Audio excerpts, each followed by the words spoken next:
বিএনপির ২৯তম দফায় নদী শাসন ও খাল খননের কথা উল্লেখ থাকলেও জলবায়ু পরিবর্তন জনিত সংকট ও প্রাকৃতিক দুর্যোগ মোকাবেলায় সরকারের দ্বিতীয় কর্মদিবসেই গুরুত্ব পেয়েছে বৃক্ষরোপণ ও খাল খনন কর্মসূচি। সরকার গঠনের তৃতীয় দিনে বৃহস্পতিবার দুপুরে সচিবালয়ে খাল খনন ও বৃক্ষরোপণ কর্মসূচি নিয়ে প্রধানমন্ত্রী তারেক রহমানের নেতৃত্বে আন্তঃমন্ত্রণালয় বৈঠক হয়।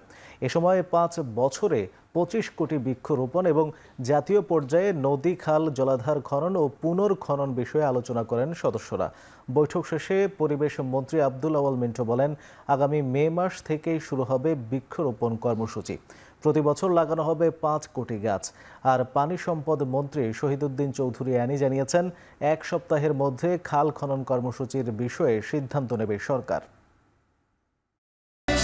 স্মার্ট ও compact vision washing machine install করা যায় মাত্র ২ ফিট স্পেসেও। আমাদের ম্যানিফেস্টোতে একটা জিনিস আছে, আপনারা দেখছেন যে বৃক্ষরোপণ প্রতি বছর ৫ কোটি বৃক্ষরোপণ করা। আমাদের মোটামুটি কথা হয়েছে কিভাবে বৃক্ষরোপণ করা হবে। পরবর্তী সপ্তাহে সিদ্ধান্ত হবে। সিদ্ধান্ত অনুযায়ী আমরা কিভাবে খাল খনন এই প্রক্রিয়াটা একটা কর্মসূচি এবং বিপ্লব আকারে নিয়ে এই আন্দোলনটাকে সাকসেস করতে পারি, সেই সমূহ সিদ্ধান্ত আমরা পৌঁছাবো এবং আমাদের কার্যক্রম ১৮০ দিন যেটা সেই কার্যক্রম আমাদের শুরু হবে ইনশাআল্লাহ।